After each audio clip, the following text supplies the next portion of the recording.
बिस्मिल्लाहिर्रहमानिर्रहीम। अस्सलाम वालेकुम। आज सारी दुनिया ने देख लिया कि रूस ने जिस तरह अपना तबाहकुन मिसाइल मारा है यूक्रेन में, उसके बाद पूरे का पूरा यूरोप हिल गया है। अब वो दिन दूर नहीं है कि इसमें एक बात ज़हन में रखिएगा, आज तो बेशक पुतिन ने कह दिया है, इस सारी सूरत हाल में उन्होंने अपने तमाम लोगों को कह दिया आपने इस पर बात नहीं करनी, हमने सिर्फ पैगाम देना था।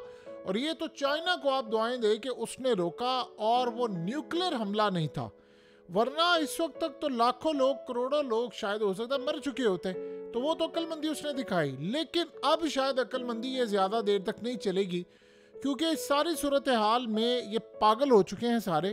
आज ये शख्स जो आपकी स्क्रीन पर आ रहा है, इसको ज़रा गौर से देखिए। ये बज़ाहिर आपको बड़ा सीधा साधा नज़र आ रहा है, ये बरतानिया का आर्मी चीफ है, ये उनकी पार्लियामेंट में आया और पार्लियामेंट में आकर ये कहता है कि हम जंग के लिए तैयार हैं रूस के साथ और हमारी फौजें, उसे कहा मैं क्लियर पैगाम दे रहा हूँ पुतिन का नाम लेकर कि हम क्लियरली जंग के लिए तैयार हैं। और इस सूरत हाल में अब एक भी कंट्री या किसी जगह पर भी इसने कोई हरकत ऐसी की तो हम जंग के लिए तैयार है। यानी उसने बड़ा सादा अल्फाज में कहा कि यूरोप हो या हम पर हमला, आपने एक गोली चलाई तो उसके बाद देखिएगा हमारी फौजें आप पर हमले के लिए आ जाएंगी। उसने कहा हमारी फौज लड़ेगी अब इनकी फौज से जाकर, और बरतानिया पहली मर्तबा रूस के साथ जंग के लिए अब तैयार हो चुका है और क्लियरली उन्होंने कहा है कि हम जंग के लिए जा रहे हैं। आपको पता है कि सबसे ज्यादा दुनिया में फसाद, सबसे ज्यादा पूरे वर्ल्ड में सबसे ज्यादा फसाद 3 मुल्कों ने मचाया हुआ है, अमेरिका ने, इजराइल ने और बरतानिया ने। इनसे पूछे बरतानिया से, तुमने पूरी दुनिया पर जाकर हुकूमतें की हैं, तुमने पूरी दुनिया पर की, आज औकात ये है कि फसाद मचाने से बाज नहीं आ रहे।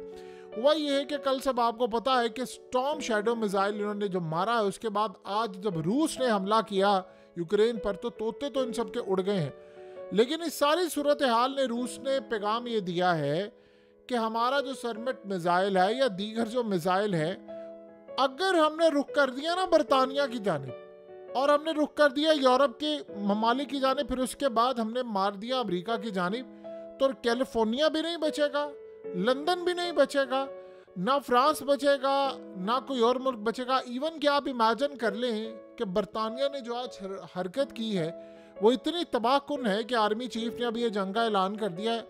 देखिए आर्मी चीफ वहाँ पर ज़्यादा गुफ्तगू नहीं किया करते, आपको पता है कि वहाँ पर सिविलियन जो सियासतदान है वो ही मजबूत होते हैं, आर्मी चीफ की तो हैसियत कोई नहीं होती। लेकिन जब वो आकर ये कह दे कि जंग के लिए तैयार है पार्लियामेंट में और कह दे कि बस ठीक है लड़ाई का वक्त आ गया है, तो आप ये समझ लें फिर मामला क्या है। सीन अब क्या हुआ है, सीन अब ये है कि इस वक्त आप ये देखिए, जो शख्स आपकी स्क्रीन पर आ रहा है इसका नाम है जेरेमी, ये वहाँ का इंडिपेंडेंट एमपी है, मेंबर ऑफ पार्लियामेंट। उसने बरतानिया के प्राइम मिनिस्टर को मुखातिब करते हुए कहा कि ये पागल हो चुके हो तुम लोग, आकर क्लियर करो उधर, वो देखो वो रूस हमें मारने के लिए तैयार है बिल्कुल, और वो हम पर अगर उन्होंने मिसाइल मार दिया तो यहाँ तो लाखों करोड़ों लोग मर जाएंगे।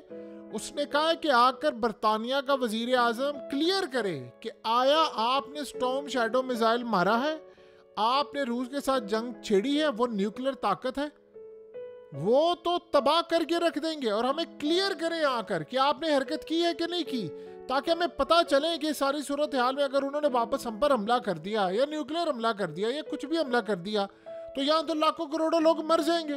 तो फिर सूरत हाल में क्या जिम्मेदारी ली है तुमने। अब उसने जब ये बात की तो उसने खाली ये नहीं कहा, उसने कहा कि आज नेतन्याहू के आईसीसी ने जो अरेस्ट वारंट जारी किए, अब तुम क्लियर खड़े होकर हमें बताओ कि तुम आईसीसी के साथ खड़े हो, नेतन्याहू बरतानिया या किसी जगह आते तुम उसको हैंड ओवर करोगे। अगर इस सारी सूरत हाल में ये बताना तुमने मुनासिब नहीं तो बताओ क्या तुम इजराइल के साथ खड़े हो या फिर कानून के साथ खड़े हो। और वो क्लियरली वहां पर बता रहे हैं कि ये बरतानिया पागल हो चुका हुआ है। आप एक ऐसी ताकत से जंग लड़े जिनके पास 5000 न्यूक्लियर वॉरहेड्स हैं, एक अगर मार दें तो लाखों लोग मर सकते हैं। तो आप इस सूरत हाल में आप उस ताकत से लड़ाई कर रहे हैं जो ताकत पूरी दुनिया के अंदर राज करती है, जिसको सारा यूरोप मिलकर नहीं हरा सका। आप इस सारी सूरत हाल में देखिए, इटली ने कह दिया है कि भाई हम इस चीज़ की मजम्मत करते हैं। बहुत सारे जो ममालिक हैं उन्होंने पुतिन को पैगाम भेजना शुरू कर दिया कि देखिए हम बेशक नेटो में हैं लेकिन हम आपके साथ खड़े हैं। अब असल में लग ऐसा रहा है कि नेटो के टुकड़े टुकड़े होने वाले, सिर्फ इंतज़ार हो रहा है ट्रंप के आने का। देखिए, बरतानिया का आर्मी चीफ, उसको बड़ी कोशिश है कि भाई किसी तरह जंग छिड़ जाए। ये सारे पागल हो चुके हैं, सिर्फ चाहते हैं कि जनवरी के यानी जो ओथ उठाने के वक्त से पहले पहले हम कोई बड़ी जंग छेड़ दें।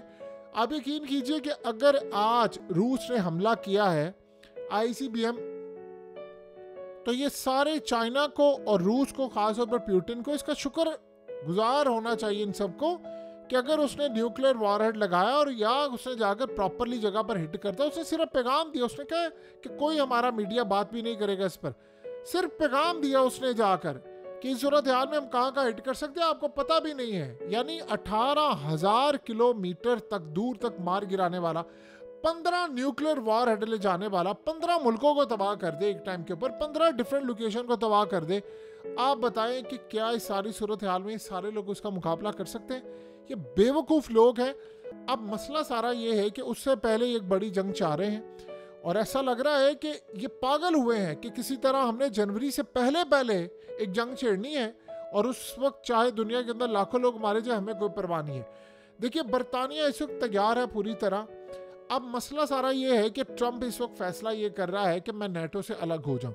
उसे एक प्रपोजल तैयार किया है। वो प्रपोजल ये है कि हमें हर सूरत नेटो के अंदर एक ऐसा इन्वायरमेंट बनाना चाहिए कि अमेरिका, जो इस वक्त सबसे ज़्यादा खर्चा उठाकर बैठा हुआ है नेटो का, अमेरिका की बजाय यूरोप उठाए। आपको पता है कि तकरीबन $1 ट्रिलियन, 1,000 अरब डॉलर का जो उनकी फौज ने घपला किया हुआ है वो उसका ऑडिट करवा रहा है। और इस चक्कर के अंदर देखिए, ये तकरीबन 900 अरब डॉलर एक है और बाकी मिलाकर तकरीबन 1,000 अरब डॉलर बनता है। वो कह रहा है फौज खा गई है, मैंने फौज से निकलवाना है, जर्नैलों के पेट फाड़ कर हम निकलवाएंगे, उसका ऑडिट करवाएंगे। अब वो उनके पास पैसा वो सारे खा चुके हैं, उन्होंने दुनिया में स्विस बैंकों में और पता नहीं कहाँ ट्रांसफ़र कर दिया है। मसला सारा यहाँ पर ये है कि ट्रंप जब उनकी करप्शन, उनके एहतसाब पर आ रहा है, तो इस सारी सूरत हाल के अंदर उन लोगों ने पूरी दुनिया के अंदर लाखों करोड़ों नहीं अरबों लोग मरवाने को वो तैयार है कि हमारी करप्शन के ऊपर कोई हाथ ना डाले। तो आप ये सोचें कि ट्रंप की जान तो खतरे में है ही है। इस सूरत हाल में ट्रंप एक और फैसला कर रहा है कि हम नेटो से भी निकल जाए। वो प्लान ये कर रहा है कि नेटो यूरोप की फौज रह जाए। एक दफ़ा अमेरिका निकल गया तो नेटो का खर्चा कोई बर्दाश्त नहीं कर सकता। दूसरी अहम सूरत हाल ये है कि नेटो के साथ साथ एक और भी सिलसिला है कि बहुत सारे ममालिक भी वहाँ से निकलने को तैयार है। आपको पता, तुर्की को तो वैसे निकालने को तैयार है। देखिए, एक दफ़ा नेटो टूट गई तो फिर उसके बाद ये जुड़ नहीं पाएगी। फिर उसके बाद आप जो मर्जी करते फिरे दुनिया के अंदर। फिर रूस भी आज़ाद है, फिर जाहिर सी बात है यूरोप को कोई बचा नहीं सकता। इसीलिए तो आपको पता है ये ब्रिक्स को आगे लेकर आ रहे हैं। देखिए, आज पुतिन की जानिब से बड़ा क्लियर मैसेज दिया गया है कि ये जो हमारी यानी सोवियत यूनियन की जो पुरानी स्टेट्स थी, अब जाहिर सी बात है वो कई कंट्रीज बन चुकी है, यूक्रेन है और बहुत सारे ममालिक हैं, तो वो कह रहे हैं कि नेटो वहाँ पर आ रही है। अब उन्होंने बड़ा क्लियरली पैगाम आज दे दिया है कि नेटो के जितने मुल्क हैं, हम उन तमाम ममालिक पर एक साथ हमला करके इन सबको उड़ा सकते हैं और इस सूरत हाल में इनके पास बचाव का रास्ता नहीं। अब देखिए, आज जो इन्होंने मिसाइल मारे हैं, कितने डिफेंस सिस्टम इनके रोक सकते हैं उसको। ये पूरी दुनिया के डिफेंस सिस्टम भी लगा देना तो ये वहाँ पर रोक नहीं सकते। इतने खतरनाक मिसाइल थे। आप सोचें कि रूस ने आज इस सारी सूरत हाल में इतना बड़ा हमला करने के बाद उसने सिर्फ अपने तमाम लोगों को कहा है कि आपने इस पर बात नहीं करनी, हमने पैगाम दे दिया है। अब आप सोचिए, अगर रूस की जानिब से ये बात होती है कि हमारे मिसाइल कैलिफोर्निया को हिट कर सकते हैं, तो अमेरिका को इस सारी सूरत हाल में समझना चाहिए। लेकिन मसला सारा सिर्फ एक ही है कि बहुत सारे कानून अमेरिका की इस्टेब्लिशमेंट बाइडन के जाने से पहले पहले बदलवा रही है। ये असल में इस वक्त जो हालात पैदा हो रहे हैं जो दुनिया के अंदर, आप यकीन कीजिए कि अमेरिका की जो फौज है या उनकी एजेंसियां हैं या उनकी जो इस्टेब्लिशमेंट है, जो सारे एक ही हैं, ये इतने ज़्यादा तबाहकुन लोग हैं कि इन्होंने इस वक्त फैसला कर लिया है कि अगर आज आप सोच लें एक मिनट के लिए कि चूंकि पुतिन ने कहा था ये बात बड़ी क्लियरली, उसने कहा था मुझ पर लॉन्ग रेंज मिसाइल हुए तो मैं एटमी हमला कर दूंगा। आज आप सोचे, आज उसने जो हमला किया है, एक मिनट के लिए सोचे, उसमें वॉरहेड नॉन न्यूक्लियर की बजाय न्यूक्लियर होते तो कितने लाख लोग मर जाते आज। लिहाजा इस वक्त सबसे बड़ा जो सिलसिला होने के लिए जा रहा है वो ये है कि ट्रंप को आने से पहले कितनी तबाही का सामना है। और इवन कि ट्रंप बहुत सारी चीज़ों पर कह रहा है कि ये जो कानून तुम बदल रहे हो, ये इसको रोको, मेरे ओथ उठाने का इंतज़ार करो। ऐसा लग रहा है कि अमेरिका की इस्टेब्लिशमेंट कोई रोड़े अटकाने की आखिरी हद तक कोशिश करेगी कि ट्रंप को हम किसी तरह हलफ ना उठाने दें, या उससे पहले कोई एमरजेंसी लगा दें, या कोई जंग छिड़ जाए, या कुछ भी हो जाए। और इवन कि अगर ट्रंप हलफ भी उठा ले तो उसके बाद हम ऐसा काम करें कि दुनिया के अंदर जंग छिड़ चुकी हो। देखिए, इतनी आसानी से आर्मी चीफ कंट्रोल में नहीं आने वाला ट्रंप के। उसको बहुत एक्स्ट्राऑर्डिनरी काम करना पड़ेगा, फौज को कंट्रोल में लाना पड़ेगा, इस्टेब्लिशमेंट को लाना पड़ेगा। अगर वो करने में कामयाब हुआ तभी दुनिया के अंदर अमन होगा, वरना ये तो तबाही और बर्बादी है।